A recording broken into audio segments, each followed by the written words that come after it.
Ayiwa an balimaw aw ni ɲankuma kibaruya min b'an bolo ka lada aw tulo kan o de ye k'a fɔ aw ye ko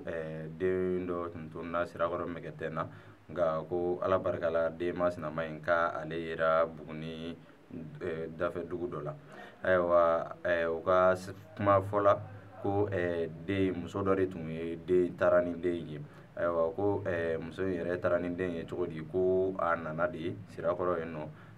den bɛ tun bɛ du min kɔnɔ ko a jiginna yen nɔ de. Ka jiginnen a jiginkan kɛra de k'a fɔ ko ale bɛ ka denmuso dɔ kɔnɔ ko kan ka na ka bɔ Ɲamakɔrɔ. Ayiwa ko o wagatinin o kɔnɔna na sa muso in tun bɛ to ka tulonkɛ den in fɛ. Ayiwa denba yɛrɛ fana y'a bila kunna sa ko k'ale nana bolobɔbaga sɔrɔ den in na ko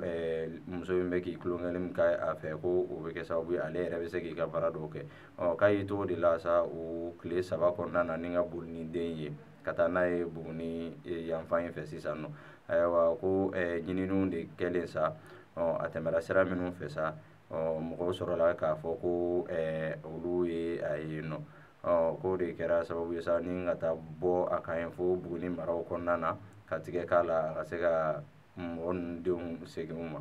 Ayiwa an balimaw o tɛmɛlen kɔ ka bɔ yen kibaruya wɛrɛ min b'an bolo ka lada aw tulo kan o de ye k'a fɔ aw ye ko Segu ko fini an ka lakana tigilamɔgɔ minnu bɛ yen k'olu ye bolo kɛ kameleni dɔ kan. Ko kameleni a si tun bɛ taa san 34 ɲɔgɔnna la ko wa ko bandiba de tun don ka d'a kan ko u kɛlen ka tigɛ d'a kan k'u taara ka sokɔnɔna na ka o sokɔnɔna ninnu f'u ye sa k'u taara bɔ moto dɔw kan yen nɔ ani telefɔni 5 ɲɔgɔnna ani an ka carte d'identité civile ko o min tun bɛ yen ko a tun bɛ taa 15 ɲɔgɔnna na ka d'a kan k'a fɔ ko a photo tun bɛ nin carte d'identité ninnu bɛɛ kan ko wa ko a tɔgɔ tun falenlen don a bɛɛ kan fɛnɛ ko a tun bɛ a ka opération ninnu kɛ